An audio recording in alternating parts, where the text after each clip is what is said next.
Live your fucking life, hon, because tomorrow ain't coming.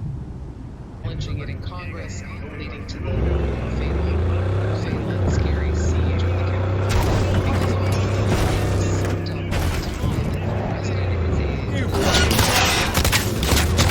review these, and so here we are, nearing 1 o'clock in the morning, and we don't have clear answers. It is also interesting that there have been. Go ahead.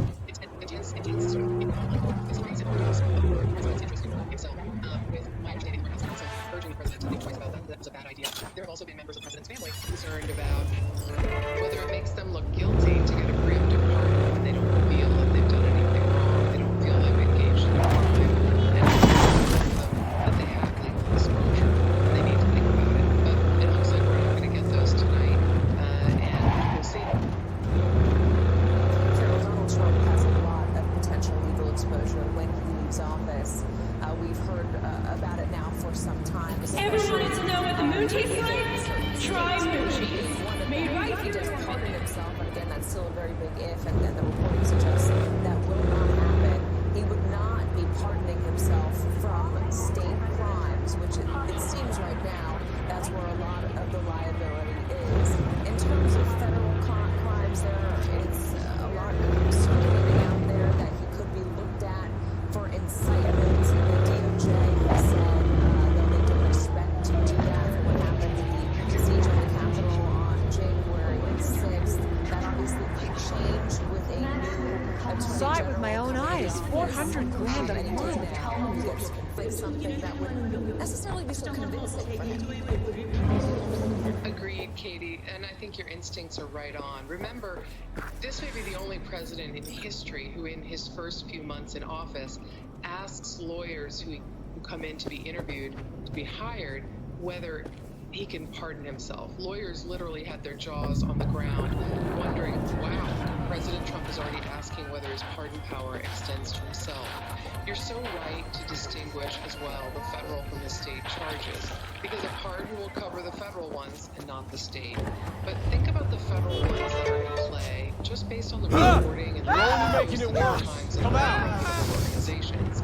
The president, at least before he became president, appears to have some evidence of avoiding taxes for many years. Things that are sort of straining, year after year after year,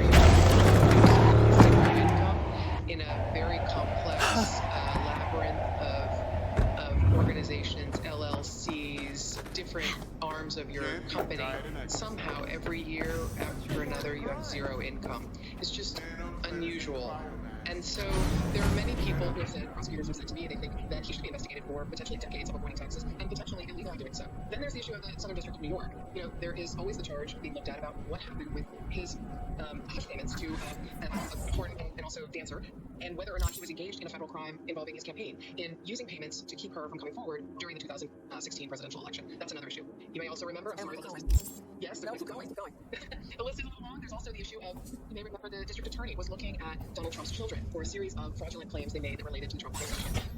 Ultimately, those charges were sort of dropped, or that case kind of went silent, and it was a mystery to many people at the time. There were people engaged in that case who found that sort of hard to believe with the evidence that they had. There's a statute of limitations on everything, so we'll see. But if there was a conspiracy to defraud investors or partners in the Trump organization business, that's a live federal charge possibility. There's a lot out there, and Joe Biden has been very public about saying, at least in terms of federal charges, that he has a hands-off approach to his Justice Department, and that it will be solely within the discretion of that Justice Department to decide what they do and what they pursue. Carol, thank you so much for sticking around with us. Peter Baker, I want to go back to you on one point. This is a point that was just brought up by Bill Kristol, and I can put up the tweet for you. He's saying that the pardoning of Bannon makes it a lot more likely that Donald Trump is going to be convicted in the Senate. Let's talk about Bannon in terms of who he is to the Republican Party, the establishment Republican Party, who he has been. He's not really a bitch about Yeah, remember, of course, Steve Bannon in the 2018 midterm elections vowed to take out a lot of established Republicans, a lot of incumbent Republican senators. He was, very vocal in his criticism of Mitch McConnell. And Mitch McConnell's primary mission as majority leader has been to preserve his majority, to keep those incumbents in office. He didn't take lightly, he didn't take kindly to Steve Bannon, where his members. So he's never had a soft spot for Steve Bannon. I think Crystal's point is that certainly Bannon doesn't have a friends in the Republican caucus in the Senate. If the president was worried about attracting votes there, this wouldn't necessarily help. I don't know if it'll change anybody's mind. It's certainly not going to be a popular idea among a lot of the Republicans who felt that Steve Bannon was just out to get them. I don't know whether enough votes to convict or not. I mean, McConnell's language is striking. He didn't have to say that. He chose to anyway to accuse the president of the vote, to the crowd that stormed the Capitol. This means he's going to convict, but he's leaving out there the idea that that's something very possible. And it's very different than the impeachment procedure. The city council makes it. You don't hear something that doesn't necessarily mean either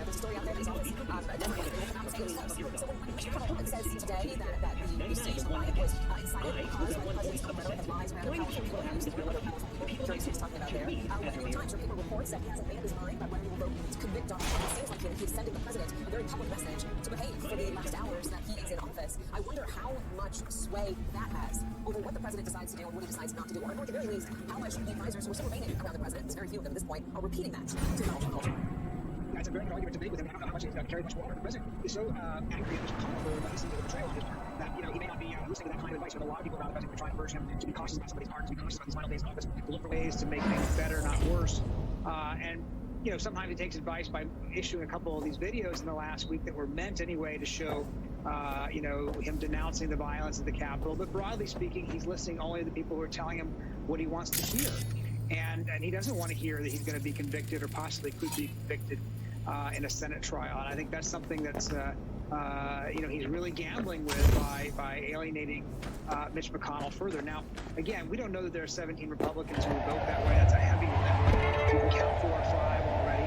But if Republicans are being told that Mitch McConnell might be one of them, it's going to loosen up a lot of votes that weren't there and even conceivably in the last trial a year ago. Let's just recap for everybody. It is 30 minutes past midnight on the East Coast. It is 9:30 out west. So far, the New York Times is reporting that Steve Bannon will get a pardon, that the president has already signed the pardon paperwork, and that he did so at 11:30 last night now. This has not been confirmed by NBC News. This is reporting that is being hung right now on the New York Times. Still, as Josh Dawsey of the Washington Post reported to us a moment ago, we are expecting a release from the White House outlining everybody who they are pardoning or giving clemency to in just the next few minutes. Discreet and with finesse. Something I cannot say about Mr. Gutierrez's divorce. Marvelous work, V. Closing the contract. Well, I feel very badly. I haven't been dealing with him for a long period of time, as most of the people in this room know. A lot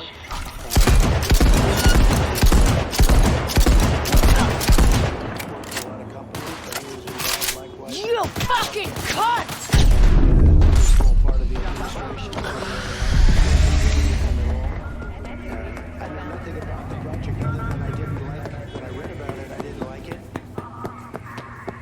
So the president saying that he felt bad for Steve Bannon. That was a real Fucking crim. tone towards his former top-level advisor, a man that stuck with him in the darkest days of his campaign when many other aides decided to abandon him, but somebody that clashed aggressively with a number of... Come on out, girl. Including the president's own children. Again, this is reporting from the New York Times that the president will pardon Steve Bannon. The Wall Street Journal has now confirmed that. We are awaiting a number of other names that have been tossed out there so far, still not confirmed. Elliot Broidy, who is a Republican Party, RNC, and Trump fundraiser, an ally of the president. There's also Kwame Kilpatrick, the former mayor of Detroit, who's been serving a 28-year sentence back in 2013 for perjury and obstruction of justice. Let's go now to former U.S. Attorney Joyce Vance. She spent 25 years as a